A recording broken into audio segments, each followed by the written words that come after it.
the government and people of Ghana, as we gather here for this important global leaders meeting on gender equality and women's empowerment.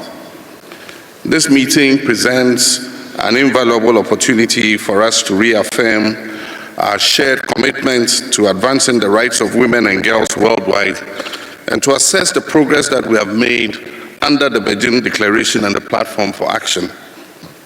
30 years on, the promise of Beijing still endures, but it calls for a renewed urgency and purpose. The Beijing Declaration was never just a statement of intent. It was a moral covenant.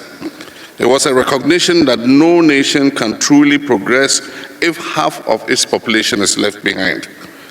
And yet, as we review its implementation, persistent gaps and structural barriers continue to slow our collective march towards equality.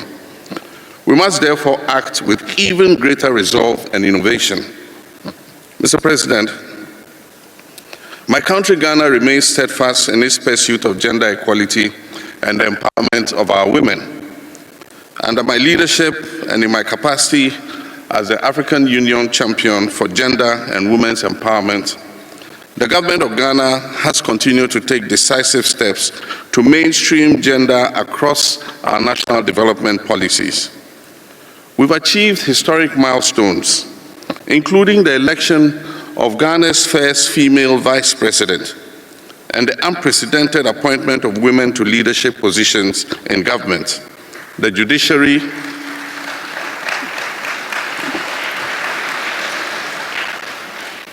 the security services, and key national institutions. These are not just symbolic gestures. They are deliberate affirmation that women deserve a seat at the table of the highest levels of decision-making. And I am confident that in the very near future, our women will break the glass ceiling and there will be a woman president of the Republic of Ghana.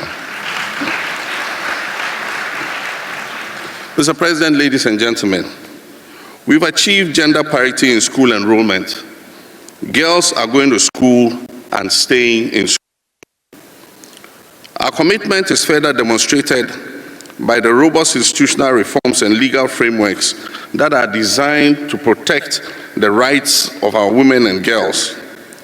We've strengthened critical agencies, including the Ministry of Gender, Children, and Social Protection, the Domestic Violence and Victim Support Unit of the Ghana Police Service, the Domestic Violence Secretariat, and the Specialized Domestic Violence Courts. Sustained budgetary allocations have improved their capacity to deliver justice, protection, and social support to survivors of gender-based violence. We've also expanded many social intervention programs that directly benefit women and girls. And among these are the Livelihood Empowerment Against Poverty program. And as part of this policy, we target female-headed households. The Ghana School Feeding Program, which sources food locally and improves nutrition and school retention, especially for girls.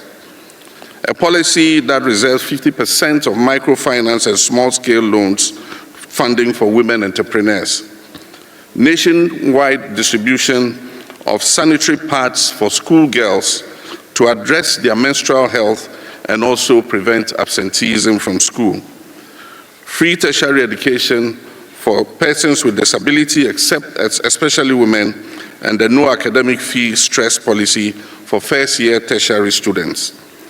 The Ghana Medical Care Trust Fund, which is soon to start, will also ensure equitable access to treatment for non-communicable diseases, especially amongst vulnerable groups.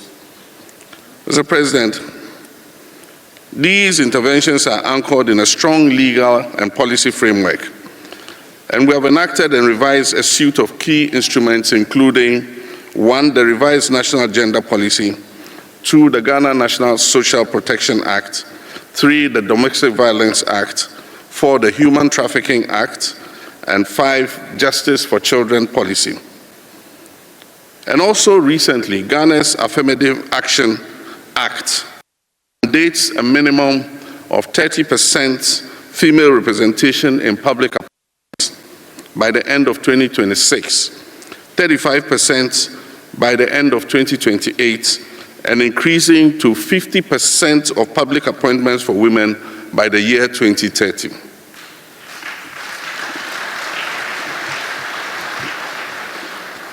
To further empower women economically, Ghana is establishing a Women's Development Bank to provide low-interest loans,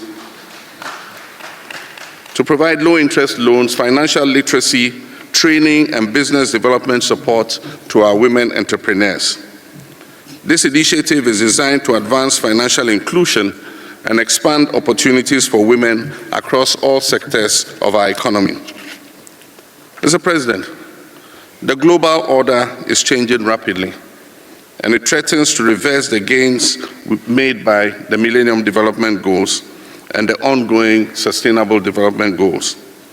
The global multilateral order and our rules-based trading systems are being jettisoned and are giving way to more unilateral actions by some global players. In this unpredictable environment, we need to focus on safeguarding the gains made by our women and other vulnerable groups since the Beijing conference 30 years ago. The African woman is particularly vulnerable, and I wish to use this platform to call on my colleague African leaders to focus on the welfare and empowerment of African women.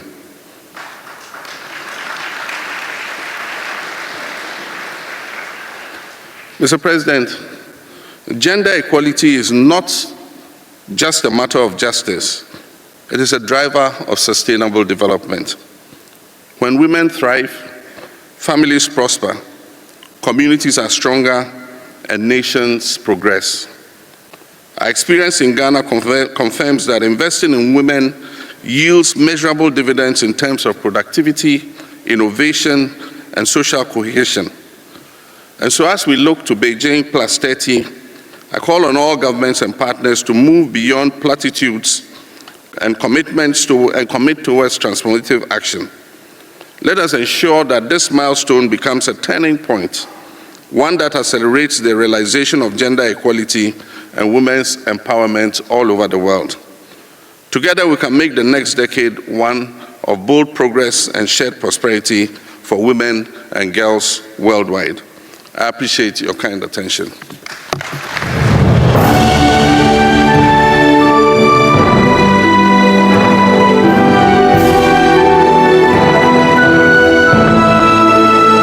The world is changing rapidly after the Second World War. We all agreed that we would adopt a multilateral world order. Unfortunately, some countries have decided to act unilaterally, both in terms of their relationship with other countries, but also in terms of destroying the rules-based world trade order that we all had agreed to. And so countries are slapping tariffs unilaterally on other countries. My own country, Ghana, has not been spared. We've been slapped with 15% tariffs, but I'm sure that is far less than China has been slapped with. And so it's creating a lot of confusion and unpredictability in the whole world. But this is a time that countries that have shared values must stand together. And Ghana and China have had shared values. We have voted in international organizations on the same side.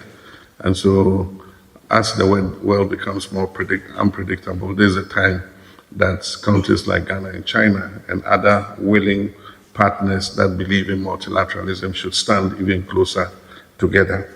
And we appreciate the work that China is doing in that regard.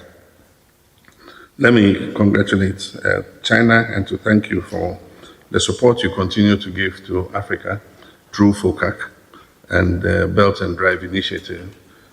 These programs are opening up infrastructure that facilitate trade, especially Africa has adopted the African Continental Free Trade Area.